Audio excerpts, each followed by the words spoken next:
오늘 본문을 이해하기 위해서는 먼저 당시의 상황과 배경을 잘 이해하는 것이 너무나도 중요합니다. 오늘 본문은 예수님께서 가버나움에서 1차 갈릴리 사역을 막 시작하실 때 배경을 삼고 있습니다. 예수님께서 어떻게 해서 가버나움에 들어가게 되신 걸까요? 예수님의 이동 경로를 간략하게 살펴보면 예수님은 갈릴리 나사렛에서 사셨죠. 그리고 30세쯤 되어서 유대 지역으로 가셨습니다. 그리고 첫 번째 유월절이 지나고 12월경 사마리아를 거쳐 갈릴리 가버나움으로 오시게 되죠. 그러니까 약 8개월간 유대에서 사역을 마치고 갈릴리 사역을 위해서 이동하신 것입니다. 예수님께서 첫 번째 유월절 전에 가버나움에 방문한 적이 있으시지만 그때와는 상황이 완전히 다릅니다. 당시에는 갈릴리 사역을 앞두고 답사 형식으로 방문한 것이지만 지금은 이제 본격적인 갈릴리 사역을 위해서 아예 갈릴리로 오신 것입니다.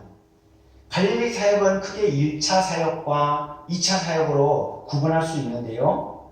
두 번째 유월절 전 4개월을 1차 사역, 그리고 두 번째 유월절 지난 그 시점에서 또 2차 사역이 시작됩니다. 예수님께서는 공생의 첫 유월절에 예루살렘에 올라가셨습니다. 이때 가장 중요한 사건이 뭐냐면 성전 청결 사건이죠. 이 성전 청결 사건을 통해서 성전의 주인이 예수님이심을 강력하게 드러내셨습니다. 그리고 약 8개월간 유대 지역에서 사역하시는데 예수님은 세례 요한이 예언한 바와 같이 혜성처럼 등장해서 돌풍을 일으키고 또 예수님이 누구신지 만천하에 드러내셨습니다. 그러니까 예수님의 공생의 사역은 이스라엘 수도인 예루살렘에서 시작된 것을 알 수 있습니다. 예루살렘에서 유명해지신 예수님은 사마리아를 거쳐 갈릴리 지역으로 이동하시는데 먼저 고향 나사렛을 찾았습니다. 그리고 유대와 갈릴리 가는 곳마다 수많은 무리들이 이렇게 따라다녔습니다.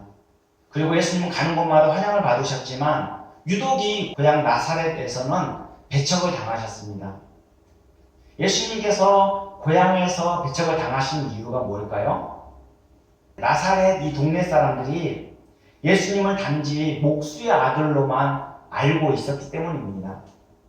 예수님은 온 인류를 구원할 메시아이시고 하나님의 아들로 오셨는데도 단지 요셉 목수의 아들로만 기억하고 있는 것입니다. 이렇게 예수님에 대한 무지가 엄청난 죄를 만들어내는 것이죠. 예수님께서는 안식일에 나사렛 회당에서 이사야서를 인용하여 예수님이 오신 이유를 분명히 설명하셨습니다. 그래서 이사야서 61장 1절 2절을 인용해서 누가복음 4장 18절 19절에 이렇게 선포하셨습니다.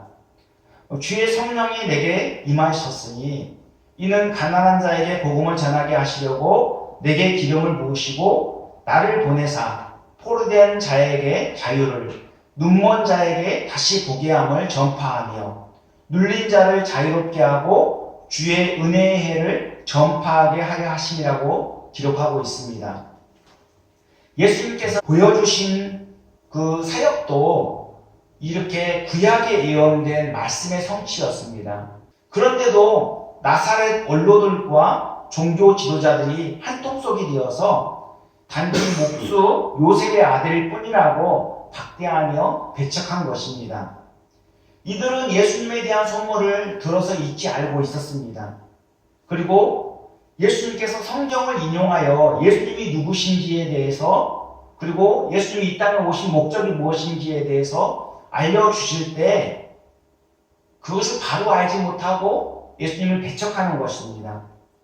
심지어 예수님께서 선지자가 고향에서 환영받는 자가 없다고 이렇게 말씀하시는데도 오히려 그 말씀의 격분해서 예수님을 낭떠러지 끝으로 끌고 가서 밀쳐 죽이려고까지 했습니다.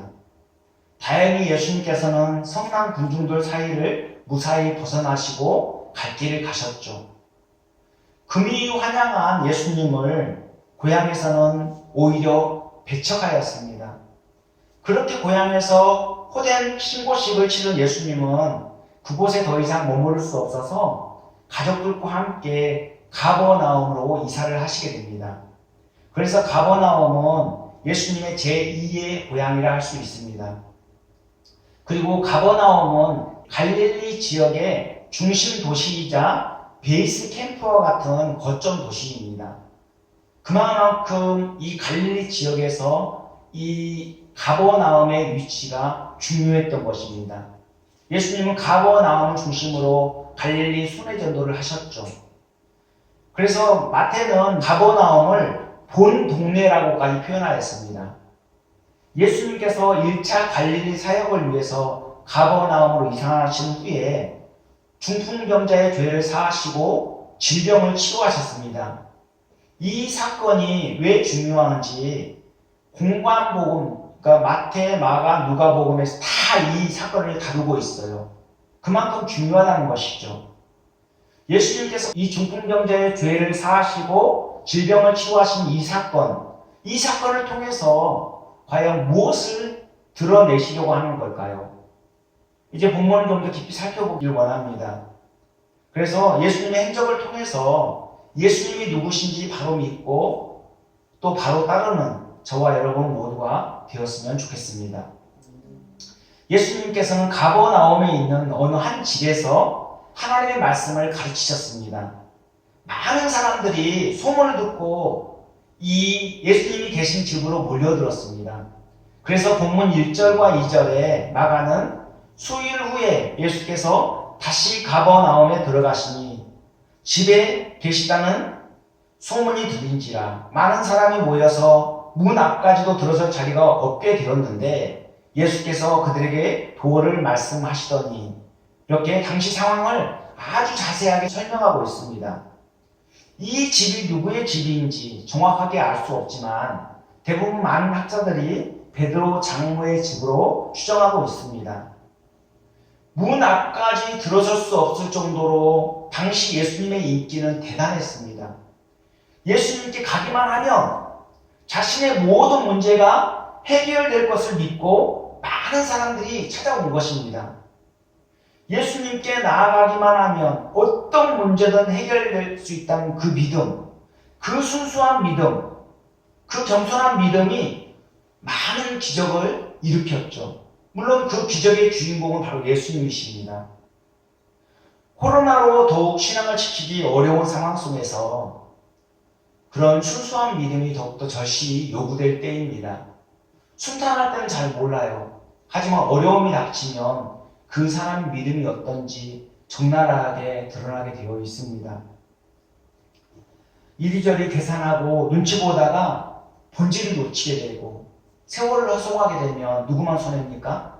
본인만 손해입니다. 여기 모인 많은 사람들은 소문을 듣고 찾아온 사람들입니다. 예수님께서 기적을 베푸신다는 소문을 듣고 호기심에 찾아온 사람들도 있을 것이고 그리고 자신의 절박한 문제를 가지고 예수님 앞에 그 문제를 아뢰고 또 그 문제를 해결하기 위해서 찾아온 사람들도 있을 것입니다. 이들이 구체적으로 어떤 사연을 갖고 찾아왔는지 다 알 수는 없어요. 근데 중요한 사실은 오늘 본문에서 두 부류의 사람을 성경은 구분하고 있다는 거예요. 한 부류는 절박한 문제를 갖고 순수한 의도로 예수님을 찾아온 부류입니다. 또 한 부류는 불순한 의도를 갖고 예수님을 찾아온 부류입니다. 먼저 절박한 문제를 갖고 순수한 의도로 예수님을 찾아온 대표적인 그룹은 바로 중풍병자와 중풍병자를 메고 온 사람들입니다. 본문 3절에 사람들이 한 중풍병자를 네 사람에게 메워가지고 예수께로 올세라고 증가하고 있죠. 쉬운 성경에서는 4명의 사람들이 예수께 중풍병 환자를 데리고 왔다라고 이해하기 쉽게 설명하고 있습니다. 상황만 놓고 보면 중풍병자가 예수님께 간다는 것은 무리입니다. 예수님께 가는 데 있어서 너무나도 큰 장애물이 있기 때문입니다. 그 장애물이 무엇입니까? 첫째, 중풍병 환자라는 점입니다. 중풍병 환자는 마비된 상태를 의미하는 헬라어 파랄리오에서 유래되었습니다. 중풍은 의학적으로 뇌혈관의 장애로 인해서 구안화사, 반신불수, 언어장애, 사지마비 등 심각한 후유증을 남기는 병입니다. 그래서 중풍이 걸리게 되면 이런 다양한 심각한 증상들이 나타나게 되죠. 오늘 본문에 나오는 환자는 침상에 누워있고 침상채 들려서 예수님께로 이렇게 들려간 것을 보면 사지마비 상태인 것을 우리가 가늠해 볼 수 있습니다. 즉 누군가의 도움 없이는 움직일 수 없는 상황이고 혼자 힘으로 밖을 나선다는 것은 도저히 상상조차 할 수 없는 일이죠. 이러한 마비 증상은 육신적으로만 나타나는 것이 아닙니다. 영적으로도 나타납니다. 육신적인 마비 증상보다도 더 위험한 것은 바로 영적인 마비 상태입니다. 왜냐하면 육신의 문제보다도 더 중요한 것이 영혼의 문제이기 때문입니다. 당시 이스라엘은 영적으로 마비된 상태였습니다. 특히 종교 지도자들이 영적으로 마비되어서 그 상태는 매우 심각했습니다. 율법의 정신은 외면한 채 문자적으로만 율법을 지키려고 하다 보니까 모든 것이 그 율법의 테두리 안에 그렇게 얽매여서 자유롭지 못한 거예요. 그리고 거룩한 성전을 자신들의 탐욕을 채우는데 활용하며 광도의 소굴을 만들어버렸습니다. 그리고 당시 고아와 과부, 나그네, 이 사회적 약자들이죠. 이들은 보호 대상임에도 불구하고 오히려 그들을 학대하였습니다. 심지어 그들의 재산을 강탈하여 자신들의 배를 채웠습니다. 그러면서도 겉으로는 거룩한 척 하는 거예요. 온갖 위선을 다 떠는 거예요. 이처럼 영적으로 둔감하고 영적으로 마비되어 있다 보니까 죄를 죄로 여기지 않습니다. 죄를 짓고도 죄의식이 전혀 없습니다. 오늘날 우리에게도 이와 같은 위선적인 모습은 없습니까? 하나님의 말씀을 듣고 자신의 마음에 새겨 순종하기보다는 그 말씀으로 다른 사람을 찌르고 정죄하진 않습니까? 죄에 대해 감각 없는 자가 되어서 죄를 짓고도 회개할 줄도 모르고 파렴치 않이 되어 있진 않습니까? 습관적으로 죄를 지으면서도 그 죄를 죄로 인식하지 못하고 있진 않습니까? 주님을 사랑하는 마음 없이 외식과 이성으로 가득 찬 바리새인처럼 그렇게 외식적인 모습을 보이고 있지는 않습니까? 하나님을 잘 섬기려는 지들을 오히려 시기해서 합력하여 선을 이루기보다 오히려 그들을 몰아내고 그들을 바리케이트를 치고 들어오지 못하도록 그렇게 하고 있지는 않는지, 열심을 내려고 하는 자들의 발목을 잡고 그렇게 그들을 질투하고 있지는 않는지, 이처럼 본질에 충실하지 못한 신앙생활은 영적으로 마비 증상을 가져오게 하는 그런 요인이 됩니다. 예수님께서는 중풍병자를 통해서 당시 전인이 마비된 이스라엘 상태를 적나라하게 보여주고 있습니다. 그래서 중풍병이 죄에서 비롯되었음을 밝히고 있는 것입니다. 본문 5절에 예수님께서 중풍병자를 향하여 죄사함을 선언하시는 내용이 나오죠. 그렇다고 모든 질병이 죄와 관련된 것은 아닙니다. 질병은 이렇게 코로나19처럼 바이러스에 감염되어 생기기도 하고 개인이 몸 관리를 잘못해서 생길 수도 있고 또 때로는 하나님의 영광을 드러내시기 위해 허락하시기도 하십니다. 이처럼 모든 질병이 죄와 관련된 것은 아니지만 이 본문에서 질병은 죄와 관련이 깊다는 것을 알 수 있습니다. 그리고 중풍병자가 예수님께 가는 데 있어서 두 번째 장애물은 무리들이었습니다. 본문 4절에 무리들 때문에 예수께 데려갈 수 없다고 밝히고 있습니다. 얼마나 예수님께서 계신 집에 사람들이 많이 몰려 있는지 문 앞까지도 들어설 자리가 없었다고 표현하고 있습니다. 옛날 개혁 성경에는 용신할 수 없다고 나와 있습니다. 즉 몸을 움직일 수 없을 정도로 그렇게 빈틈이 없을 만큼 꽉 찬 상태, 그런 상태를 의미합니다. 제가 청년 시절 가끔 기도원에 가게 되면 얼마나 사람들이 많이 오는지 강사 목사님이 계속해서 앞으로 당겨 앉으라고 요청합니다. 그렇게 계속 이렇게 당겨 앉고 앞으로 밀착시키다 보면 어느새 기도원은 빈틈이 없을 정도로 꽉 찬 상태가 됩니다. 이와 같은 상황에서 말씀 전하는 도중에 화장실에 간다는 것은 정말 끔찍한 일입니다. 사람들이 가득 찬 상태에서 혼자 이동하는 것도 어려운데 네 사람이 그 침상에 누워있는 중풍병자를 메고 그렇게 예수님께 간다는 것은 도저히 불가능한 일이죠. 여기 모인 무리들은 순수한 목적이든 불순한 목적이든 각자 사연을 갖고 예수님을 찾아왔을 것입니다. 그런데 다른 사람을 배려하지 않고 자신만 위한다면 누군가 예수님께 가려는데 갈 길을 방해하는 사람이 될 수도 있습니다. 사실 중풍병자보다 더 절박한 사람이 어디 있겠습니까? 여기 모인 무리들은 자신들의 힘으로 예수님을 찾아왔지만 중풍병자는 혼자 힘으로 예수님께 올 수 없는 그런 사람입니다. 그러니 중풍병자를 배려해서 길을 터주었으면 좋았을 것입니다. 중풍병자가 예수님께서 말씀을 전하시는 곳에 도착했는데도 예수님께 갈 수가 없는 것입니다. 예수님께 나가려는데 누가 막고 있습니까? 무리들이 막고 있습니다.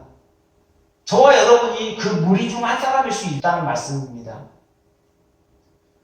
나만 예수 잘 믿고 나만 구원받으면 그걸로 좋게, 이게 아니에요. 우리가 빚진 자잖아요. 복음의 빚진 자가 되었으면 이제 갓 신앙생활 하는 사람, 예수님을 전혀 알지 못하는 사람, 혼자 힘으로 도저히 교회 나올 수 없는 사람, 그들에게 눈을 돌려야 되겠죠. 그러므로 늘 다른 사람을 배려하고 교회 공동체의 유익을 도모하는 자세가 너무나도 중요합니다. 이를 통해 더욱 교회다움이 드러나고 궁극적으로 하나님의 영광을 드러낼 수 있는 것입니다. 이렇게 중풍병 환자인데다가 무리들 때문에 예수님께 갈 수 없는 그런 큰 장애가 있음에도 불구하고 중풍병자와 네 사람은 포기하지 않고 믿음으로 반응하였습니다. 그래서 택한 방법이 무엇입니까? 그 예수님이 계신 지붕으로 올라가서 지붕을 뜯고 중풍병자를 침상채에 달아내리는 것입니다. 팔레스타인 지역의 대부분의 가옥 구조는 평평한 지붕 옥상에 있는 그런 구조입니다. 그래서 옥상으로 연결된 계단도 있죠. 자유롭게 오르락 내려가면서 쉬기도 하고 때로는 잠을 잘 수도 있습니다.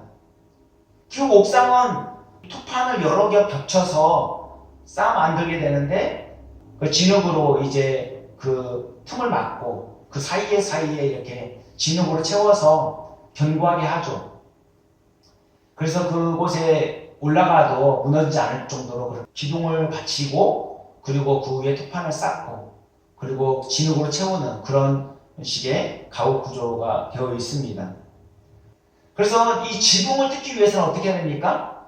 이 토판을 수십 장 걷어내야 돼요.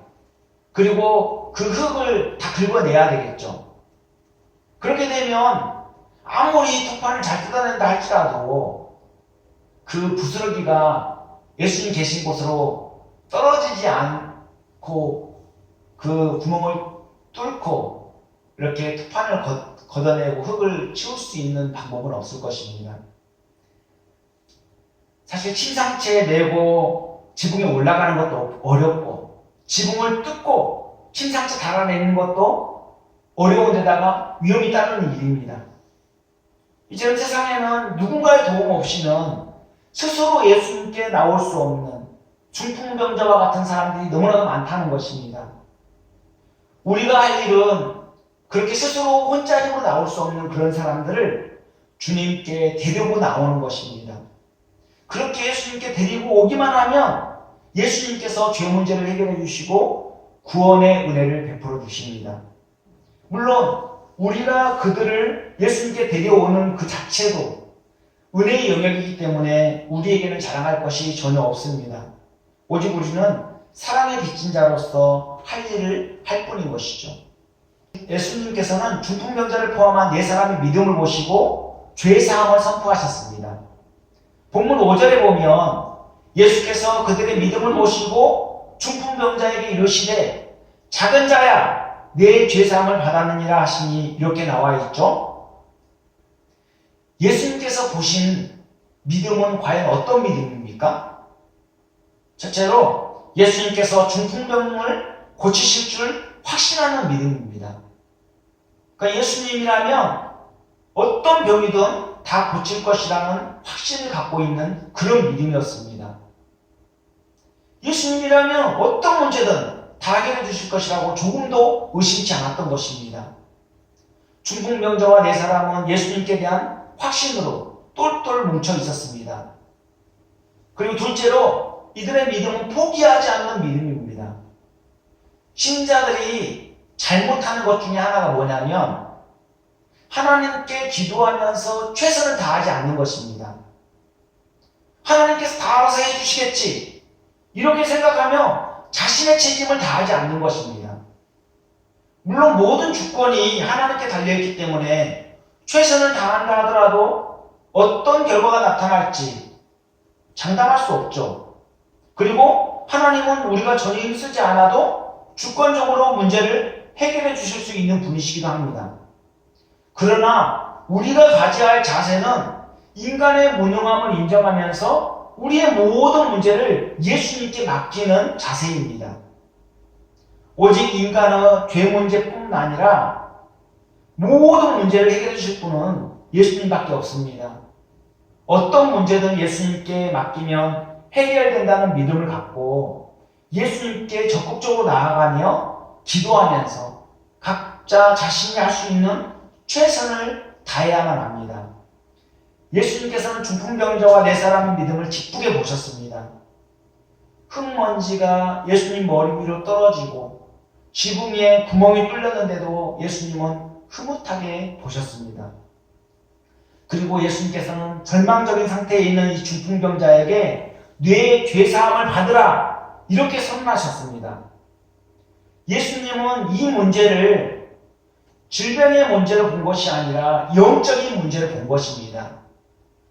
단순히 중풍병자 한 사람의 문제를 국한시킨 것도 아니고 이스라엘 전체의 영적 마비 상태에 경종을 울리는 그런 사건이었습니다.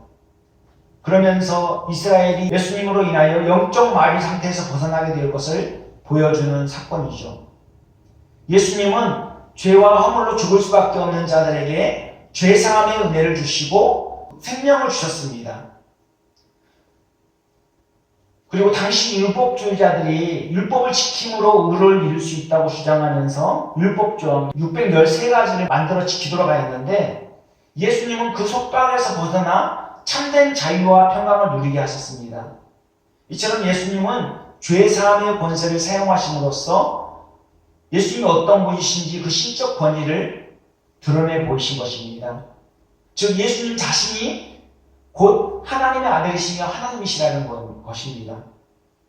지금까지 우리는 순수한 의도로 예수님을 찾아온 부류들을 살펴보았습니다. 그렇다면 이제 불순한 의도를 갖고 찾아온 부류를 살펴보려고 합니다. 불순한 의도를 갖고 예수님을 찾아온 부류는 어떤 서기관들입니다. 이들은 예수님을 찾아온 이유가 예수님을 찾아와서 고발하기 위해서 그렇게 찾아와 앉아있는 것입니다. 어떻게든 꼬투리 잡아서 고발하기 위해 예수님 말씀을 일일이 받아 적는 것이죠.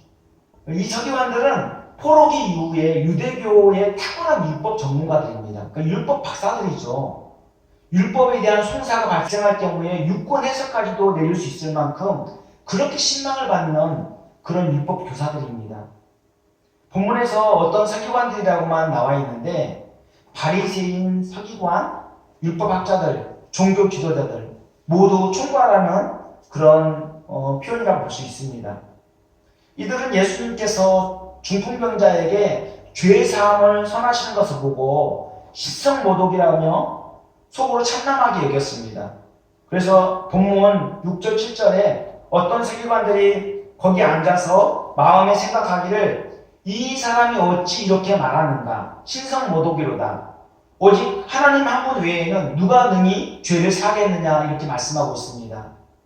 그들이 이렇게 오해한 이유는 성경 박사지만 예수님이 어떤 분이신지 진정으로 바로 알지 못했기 때문입니다.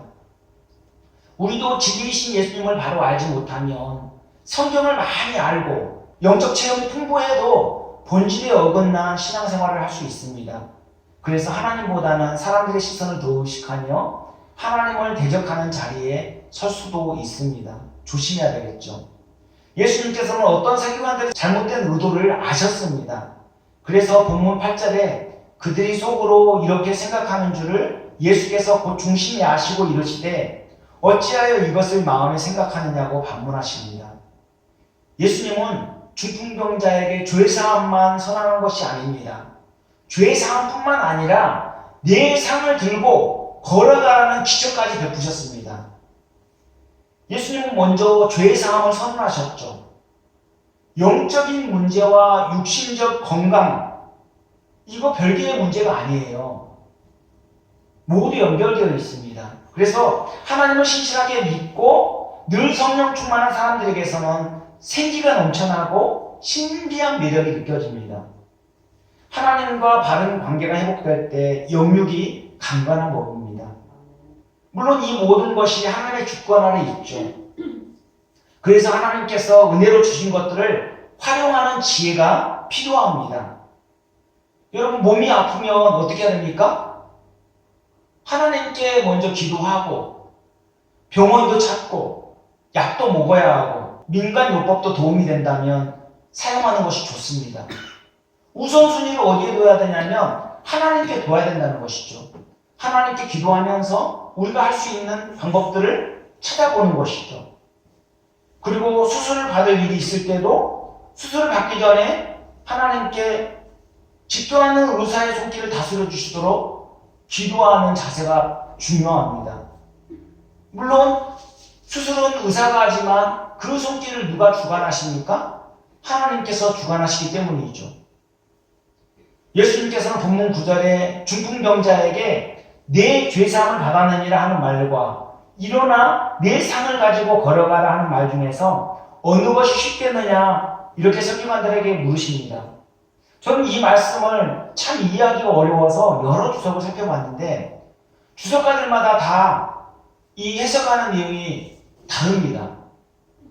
어떤 주석가는 내 죄사함을 받았느니라 하는 말이 쉽다고 하고 어떤 주석가는 일어나 내 상을 가지고 걸어가라 하는 말이 더 쉽다고 하고 이렇게 갑론을박할 수밖에 없는 문제예요.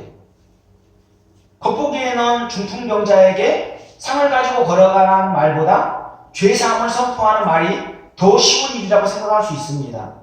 왜냐하면 죄사함의 선포는 겉으로 드러나지 않기 때문입니다.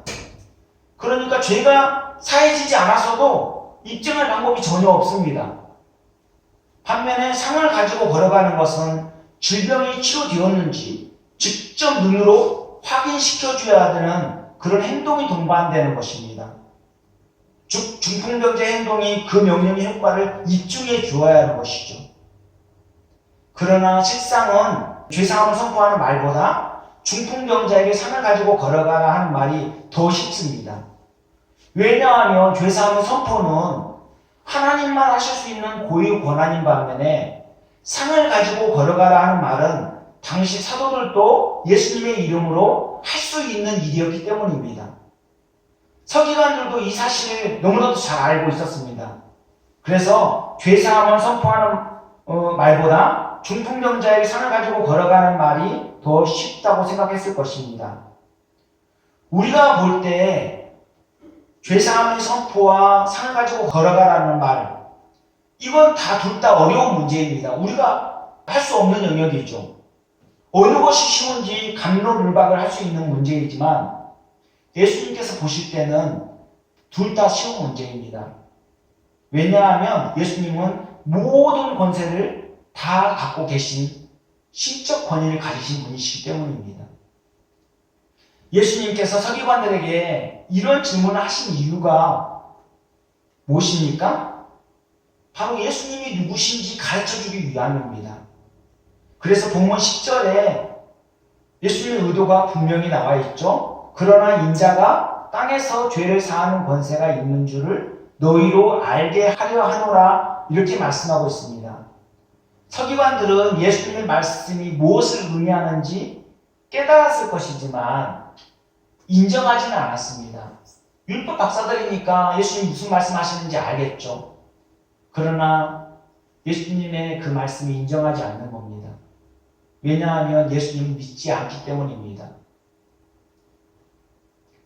예수님께서 인자라고 하시는 것은 참 하나님이시면서 참 인간이심을 드러내실 때 사용하셨습니다.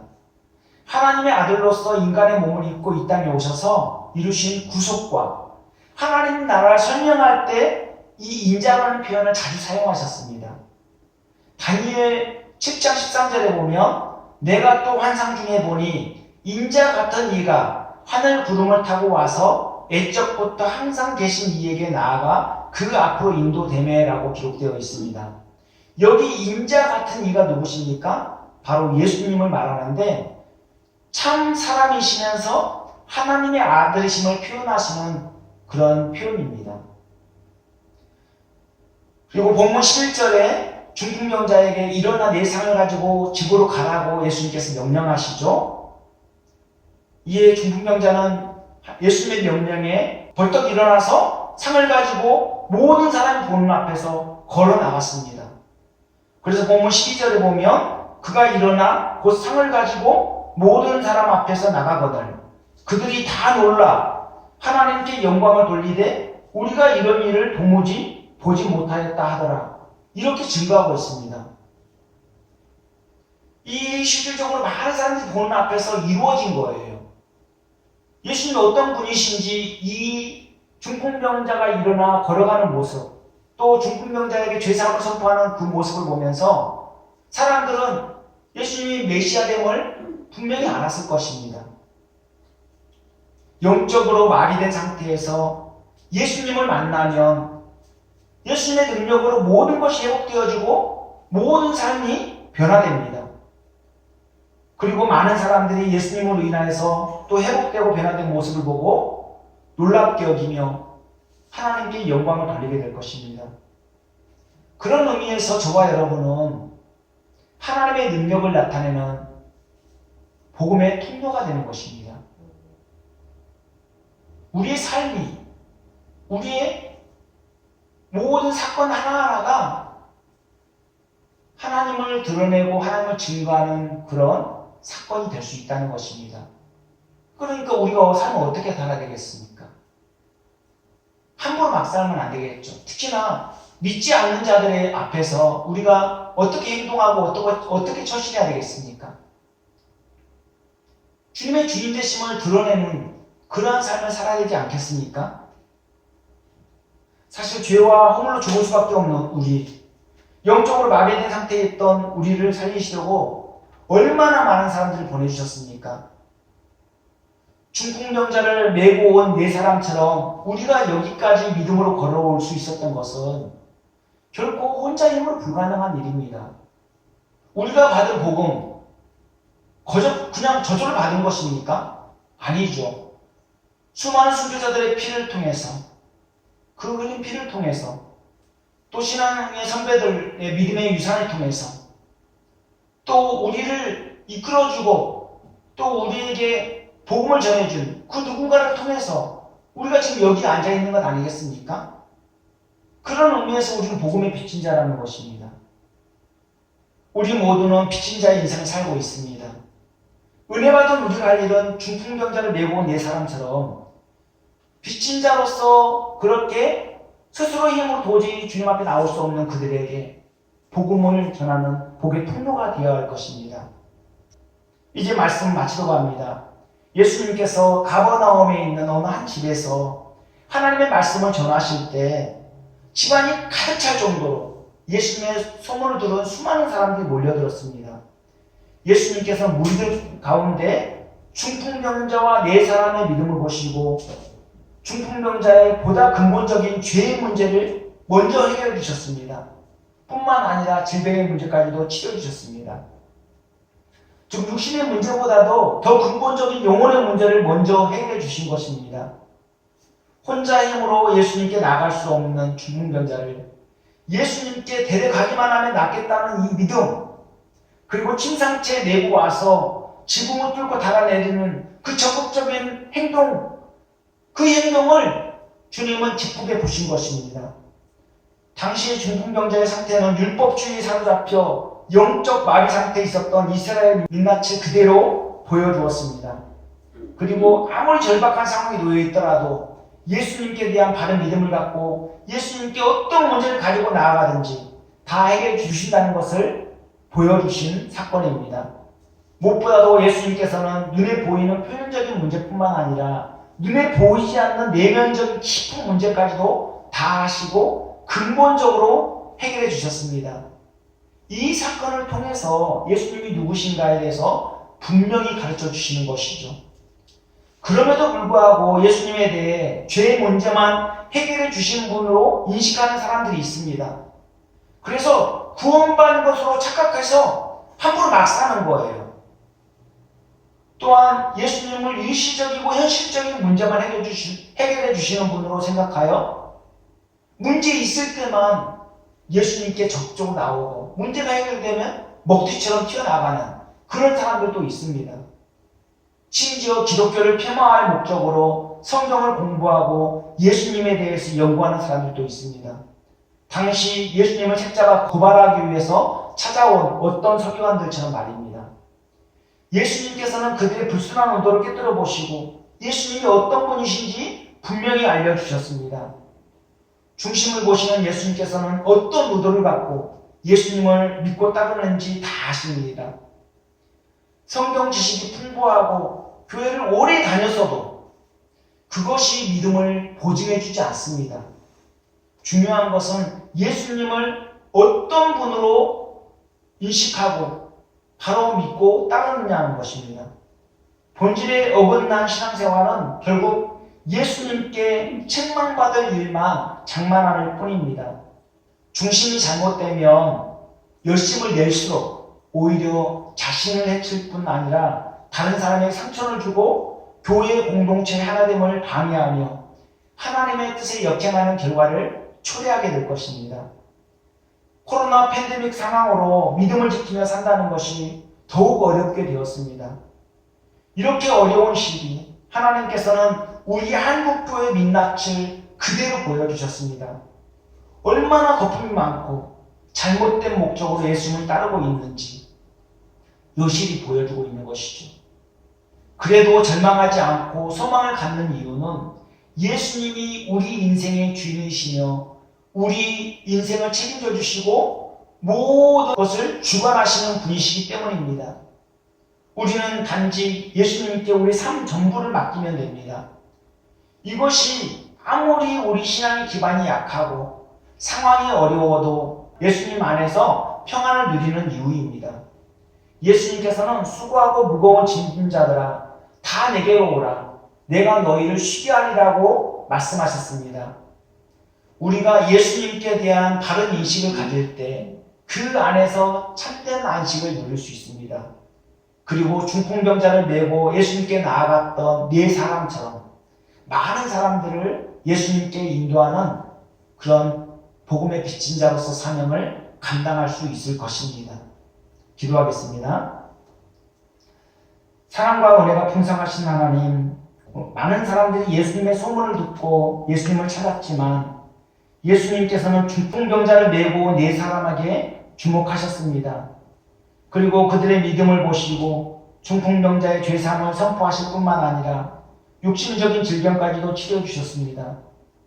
반면에 예수님을 책잡아 고발하려는 어떤 서기관들의 불순한 의도를 꿰뚫어 보시고 예수님이 누구신지 분명히 가르쳐 주셨습니다. 예수님은 하나님의 아들로서 인간의 몸을 입고 이 땅에 오셔서 인간의 죄 문제뿐만 아니라 질병의 문제, 사업의 문제, 진로의 문제 등 인생의 모든 문제를 근본적으로 해결해 주시는 분으로 오셨습니다. 예수님을 바로 믿고 따르며 우리의 삶 전부를 예수님께 맡기고 또 그 안에서 참된 안식을 누리길 원합니다. 그리고 우리에게 주어진 사명을 충성되이 감당해 나가길 원합니다. 코로나로 힘들고 어려운 상황인 것은 확실하지만 이로 인해서 우리의 믿음이 흔들리지 않도록 붙잡아 주시옵소서. 오히려 이런 어려운 중에 믿음으로 지붕을 뚫고 침상체에 달아내려 중풍병자를 예수님께 데리고 간 네 사람처럼 위기 때 더욱 주님을 의지하는 믿음을 갖고 우리에게 주어진 사명을 충성되이 잘 감당해 나갈 수 있도록 붙잡아 주시옵소서. 이 모든 말씀을 예수님 이름 받들어 기도합니다.